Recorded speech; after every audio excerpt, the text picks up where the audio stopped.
Hello and welcome to the Mossad Files, the weekly podcast focused on strategic issues in the Middle East, especially regarding Israel. I'm Dan Raviv, former CBS correspondent and co-author of 6 books about Israeli espionage, security, and diplomacy.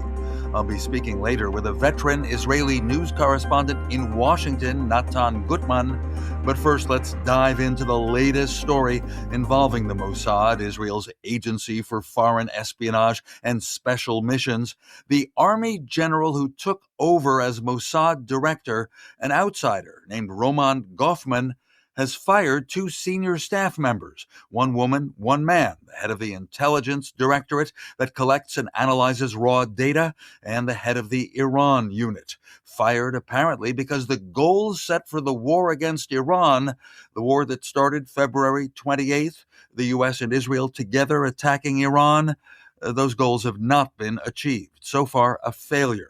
And the Mossad chief who had brought the idea of toppling Iran's government to President Trump with Prime Minister Netanyahu was Gofman's predecessor, David Barnea, retired from the Mossad as of 2 months ago. I asked Yossi Melman, journalist in Tel Aviv, my co-author on those 6 books, including our low-priced ebook called Target Iran, to explain why General Roman Gofman fired or transferred to lower positions those 2 senior Mossad personnel. I can come up with 2 possible explanations. One, Gofman may simply be seeking to remove everyone appointed by Barnea and thereby consolidate his personal control over the organization. The second explanation is that Gofman may be sending a message that, quote, Mossad idiots, unquote, who led Netanyahu toward the failed, and Trump toward the failed attempt at regime change, have paid the price. And that, with their removal, everything is now back on track. The Mossad will be okay. And of course, there is another possibility that Gofman actions are his way of repaying Netanyahu for having appointed him. Just a reminder, Gofman was the military attaché, the military secretary of Netanyahu, and very close to Netanyahu and his wife Sarah. This has long been Netanyahu's method. When failures occur, as in Gaza, the terrible events of October the 7th, responsibility is pushed down onto the operational echelon.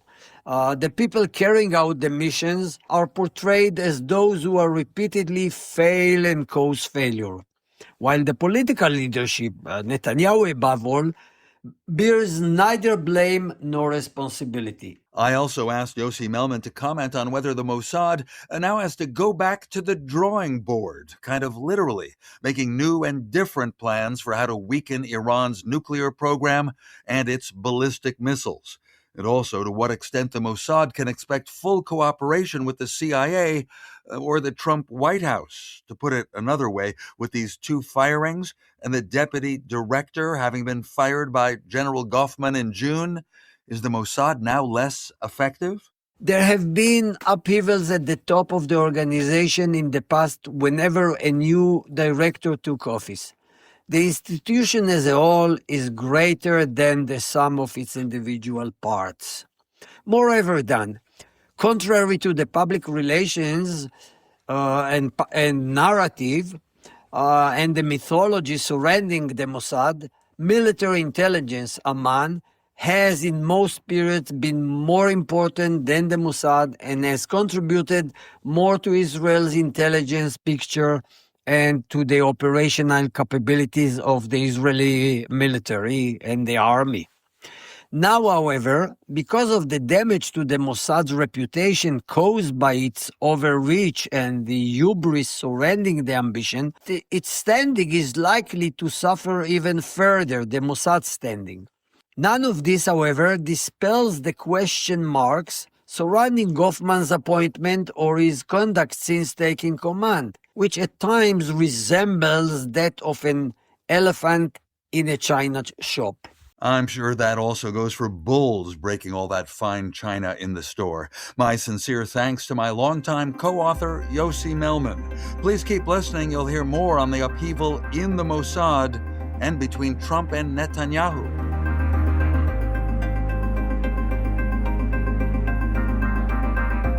Here on the Mossad Files, I'm pleased to be joined by Natan Guttman, an excellent guest. You're in Washington, D.C. You're the Washington correspondent for Israel's public broadcasting network, known as Khan. So you're on TV and radio just about every day. And in addition, you write a brilliant column regularly for Moment magazine. For its website on everything going on in Washington of interest to Jews, Israelis, and anyone who cares about Jews and Israelis. Natan Guttman, welcome to the Mossad Files. Thank you. Thanks so much for having me on your podcast. Frankly, there is so much going on, but let me start here. What's happened to the U.S.-Israel alliance? It was at its heights when I think of February 28th. Israel and the U.S. together attacked Iran. There's never been coordination like that. But when Trump stopped that after 39 days in early April, that didn't seem to be Israel's intention. And the negotiations since then that Trump likes to talk about, it's almost like Israel's not involved. Well, definitely, I think that is the case. I think it started off really as a unique opportunity for this level of military and intelligence cooperation between Israel and the United States that we've never seen before. And later we learned that it all started in a visit by Netanyahu a month earlier to Washington, in which he met with President Trump and members of the cabinet in the Situation Room. And on the screen of the secure video contact also joined the head of the Mossad, Dadi Barnea, the head of the Mossad at the time. And they made this brilliant pitch, which convinced eventually Trump that there is a unique opportunity to attack Iran and potentially, or there was, at least they believe there was a high potential of achieving regime change and really altering the course of the region for generations. And since then, a few things happened. I think the main thing that took place was that it didn't work out the way that Netanyahu or Trump had planned. Iran didn't crumble, the regime didn't fall apart, the Kurds didn't invade, the people in the streets, people didn't go out to the streets. And as the war went on to be something prolonged and difficult and costly, I think that's when the relations soured a bit. Maybe not on a personal level, but in terms of coordination and cooperation, Trump at a certain point decided that he had enough from the Israeli side. He's going to continue on his own. That's why he decided on the ceasefire at a time when Israel didn't feel that the military option was exhausted yet. And that's why he went on to sign the MOU, the Memorandum of Understanding with Iran, which Israelis really didn't like because they felt that it will just set the situation back years and would be way worse than it was before the war. And we can even see it nowadays when Netanyahu was here in Washington just a week ago, making the case for increasing pressure on Iran, potentially going on a bigger military adventure there, but definitely taking actions to limit Iran's access to any kind of supplies, to pressure them economically. And he left the White House, and the next day, Prince Mohammed bin Salman of Saudi Arabia called and said basically the opposite. He said it's time to calm down now. And at the end of the day, Trump took the advice of bin Salman and other Gulf countries that called and rejected what Netanyahu had to say. So I think that kind of demonstrates where the relationship is right now. And you can add some atmospherics to this because on Tuesday, July 28th, when Netanyahu visited Trump, it wasn't openly friendly or effusive. Netanyahu was brought in a side entrance. They didn't sit on the two chairs in the Oval Office and kibitz in front of reporters, right? That was missing. Yes, that was definitely there. We were all at the White House, of course, to cover the event. And it's pretty unusual for President Trump in general to hold closed doors meetings with leaders. He usually loves to have the press inside there and answer questions for many minutes. That wasn't the case. It was closed. Netanyahu came in from the side door, so there was no ceremony. Actually, the only thing we have from that meeting is one or two official photos of the members attending in the Oval Office, and yeah, that does symbolize kind of where the relationship is. Should say that both sides, the White House and Netanyahu's office, explained that this is it's a working and updating meeting. The time was limited because President Zelensky was there before, and then both leaders had to go to the memorial service for Lindsey Graham. So they didn't want to waste precious time. So that was their explanation. But in terms of media and public opinion, it didn't look the same as previous meetings. And when Bibi Netanyahu told reporters this was one of the best conversations ever with Trump, and he kind of chuckled over it like he was self-satisfied, that didn't seem convincing to me. It didn't. I should say that people who we will call senior Israeli officials who briefed reporters after the meeting said that this is all kind of a misperception on our behalf, on the media's behalf, because actually it was a very open discussion that had to do with really managing the crisis, and it wasn't as if there was any kind of conflict within the room there. A lot of these meetings have to do with the optics, and we can go back and remember the reception that Mohammed bin Salman got when he came to the White House, when was it, about 6 months ago, with cannons and flyovers and horses and everything. And here we have Netanyahu entering from the side door. That is quite a contrast. Of course, our listeners will realize that some of those rich Arabian leaders have a lot of money, and they buy a lot more from the United States than Israel would ever be able to do.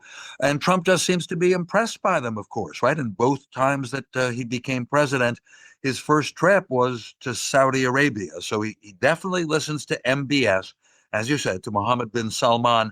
But I wonder if in some ways with Trump, it's like a choice, especially regarding Iran, between going back to war, and of course he's been threatening that he will start, the strongest airstrike since World War II, or choosing the peaceful solution where he says that negotiations can assure us that Iran will never have nuclear weapons. Again, we don't even know that that's involved in the talk. So many curious things. But what's your take on this?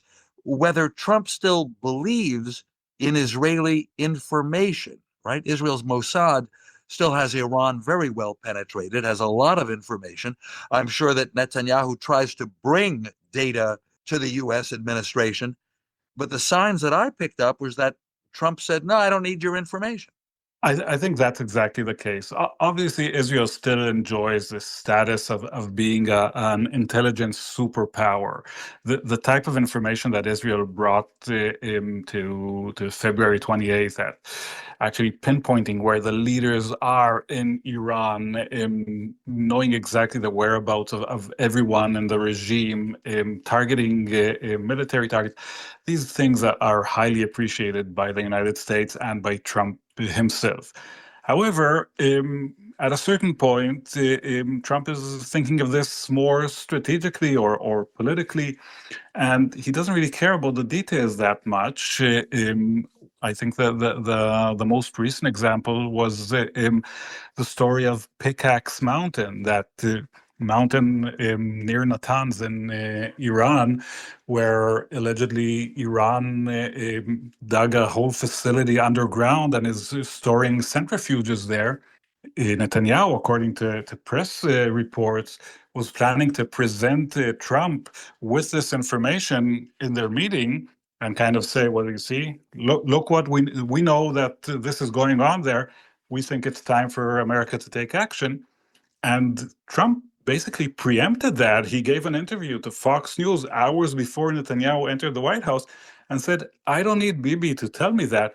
We know exactly what's going on there. We're taking care of it. It's not a big deal. Well, certainly not showing public respect, shall we say, for the information that the Israelis offer. Would you say that one of the main parting points, right, between what the Israelis want and what the Americans want in this war against Iran is the Strait of Hormuz? I would say, broadly speaking, Israel doesn't care about shipping in the Strait of Hormuz, right? Israel doesn't care if the Arab oil and natural gas exporters can get their product out, whereas Trump deeply cares because it affects the price of gasoline and so many other things in the U.S. Oh, definitely. That's not an issue Israel has ever mapped as a priority or a point of concern regarding Iran. Whereas in the United States, the Strait of Hormuz became the main issue because it has such a huge impact on the economy and subsequently on the American politics. And I think if we're pointing out the intelligence gaps in this war, I think one of them, and that could be also a source of frustration for Trump, is that during this planning with the Israelis of playing out the war scenario, there wasn't enough attention given to the fact that Iran can easily block the strait and use that chokehold to pressure the United States and the world. This whole issue was largely ignored, and now it became the main issue that's bogging down the United States and preventing Israel from reaching the goal that it initially wanted, which was taking care of Iran's nuclear capabilities and its ballistic missiles. Yeah, for understandable reasons, Netanyahu and the then head of the Mossad in February, talking to Trump and his top officials, would not have pointed out the dangers to shipping in the Strait of Hormuz. Among other things, they had much greater ambitions, as you said, weakening, maybe toppling the whole Islamic regime of Iran. You know, I know you follow very closely Israel's standing in the U.S. as reflected in politics. And we'll in a moment I'll specifically get to the primary election in Michigan just this past Tuesday. But let me ask you more broadly whether there's been kind of a 1-2 punch that has hurt Israel's standing with many Americans, certainly with progressives. The 1-2 punch? Well, first, how Israel responded to the horrible events of October 7th, 2023, by invading the Gaza Strip, by being incredibly tough in the Gaza Strip. Whatever the exact numbers, tens of thousands of Palestinians were killed. It looked bad. It soured many people all around the world on Israel and what it does. And then this attack, U.S. and Israel together, the attack on Iran, starting the war, so that at least progressives in the U.S. say, oh my, and frankly, right-wingers are saying it too, right? Israel dragged the U.S. into war. I mean, this has been a very rough period for Israel's standing in America.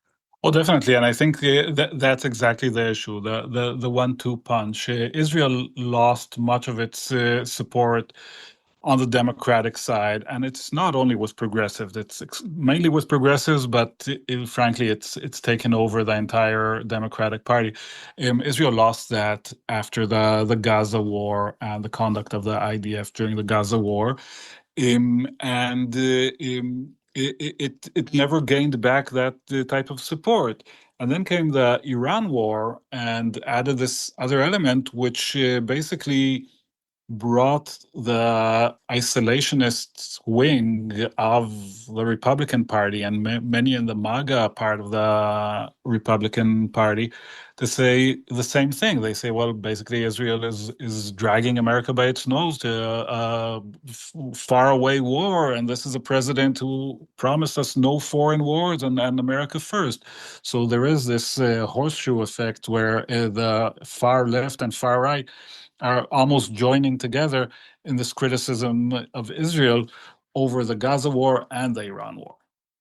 Okay, we can see the dangers in that for Israel's standing when, well, normally Israel and the lobby group AIPAC, which is Americans, by the way, who believe in the relationship with Israel and want to help Israel. Right, in the past, they would measure their effectiveness by foreign aid and military aid. It's all been military for many years, but even that is suffering now. So Netanyahu himself has said, oh, let's get away from military aid. We can just be partners.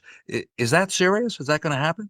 I think it has to happen, and Netanyahu is very serious about that. I think it's a preemptive move on behalf of Netanyahu. He understands where the political winds in the United States are blowing, and the MOU that was signed 10 years ago, which promised Israel $3.3 billion dollars in foreign military aid a year, plus another 500 million in ballistic cooperation.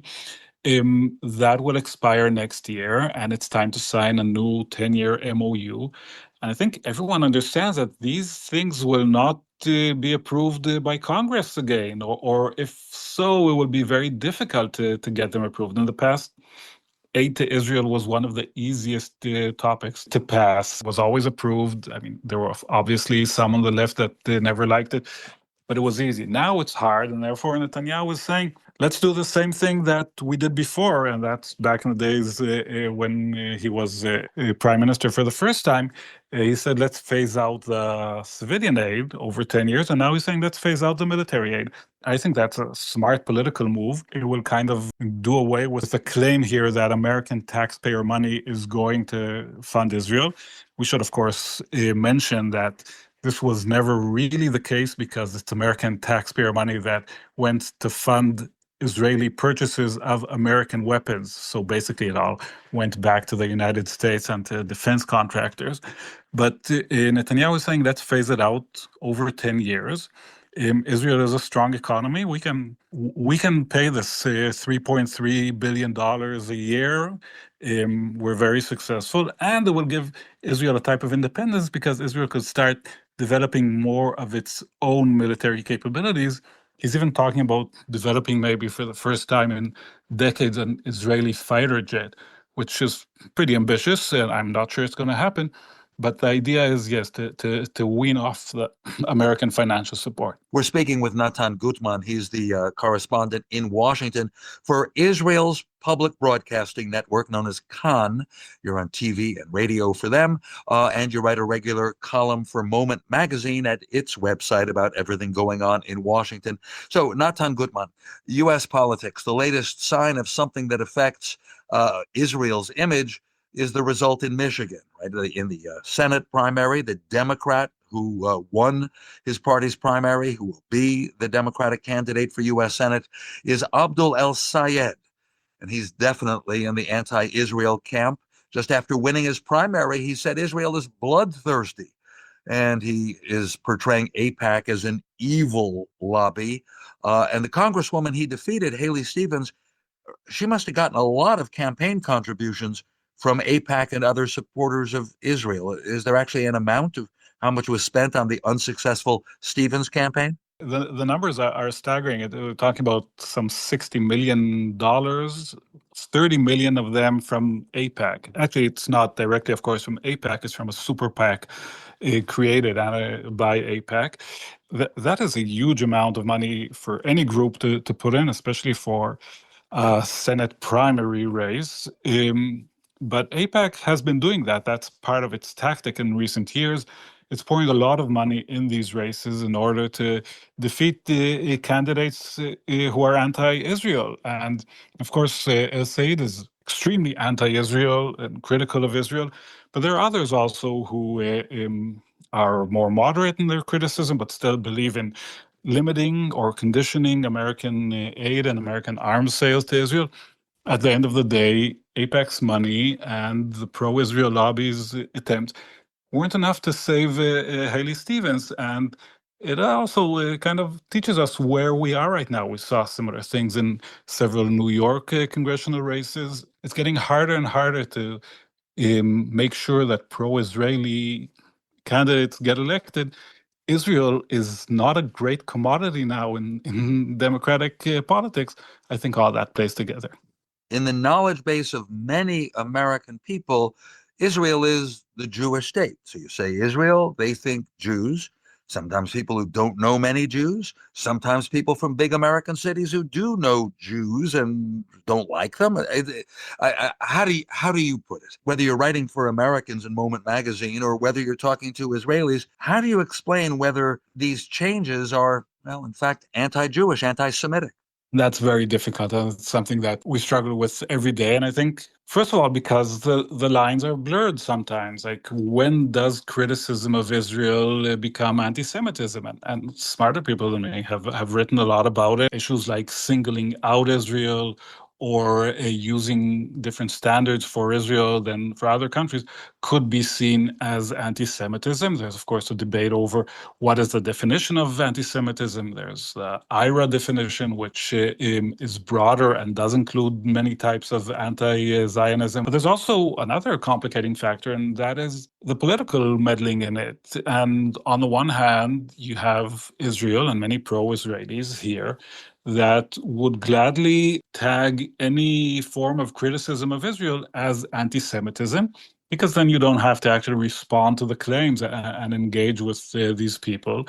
And on the other hand, you have critics of Israel who refuse to accept the fact that their criticism does sometimes encourage, incite, or give some kind of backing to real anti-Semites. So that even makes it harder. And I think it's usually just a case-by-case issue. When does criticism of Israel become criticism of Jews? I think we really have to examine each comment, each person, and look at it specifically. All right, very reasonable. Before I let you go, because this is the Mossad Files, help me interpret this bit of news from Israel. The new head of the Mossad, the spy agency, General Roman Gofman, he started just 2 months ago. He decided to fire or shift over to some other positions 2 people who were very senior.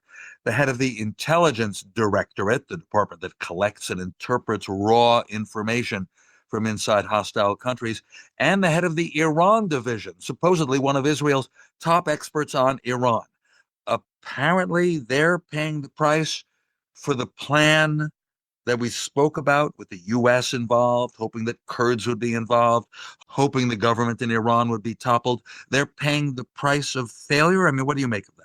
Yeah, exactly. I think it shows, first of all, some kind of recognition on behalf of the Mossad and mainly of Netanyahu, because Roman Gofman, the new head of the Mossad, is a personal appointment of Netanyahu. He was his military secretary, and he doesn't come with any background from the Mossad. So definitely whatever he does in his first year, I think, in office reflects what Netanyahu wants to see. And this demonstrates the fact that there is some kind of reckoning within Israel that the Mossad kind of overpromised in regards to Iran. The idea that regime change is just around the corner. This fantastic plan of turning former President Ahmadinejad into an Israeli agent and having him somehow take over after Israel bombs Tehran, counting on the Kurds as a power that can actually take military actions. All these things turned out to be either untrue or unsuccessful, and these people are now paying the price for it, which definitely demonstrates that even Israel understands that the plan was either not realistic or not accurate or not well planned. All right. And we'll see, of course, as a result of Israel's election, October 27th, whether the Israeli people are also holding Netanyahu responsible for failures of October 7th and the apparent failure so far of the Iran escapade with the U.S. Natan Guttman, I've got to let you go now. I know you've got more news to cover. You're the Washington correspondent for Kan. That's Israel's public broadcasting network. And you write an excellent column as well for Moment Magazine's website. Natan Guttman, thanks very much for your time. Thank you so much, Dan. My thanks also to you, the listeners, for downloading the Mossad Files. There's a new audio episode every week. Please subscribe. It's free. And leave a review or some comments on all the audio podcast sites. And mentioning books I've written with Yossi Melman, an inexpensive ebook, Target Iran, on how the Mossad penetrated that country and our wider history of Israeli intelligence, Spies Against Armageddon by Raviv and Melman. Till next week, I'm Dan Raviv with another page from the Mossad Files.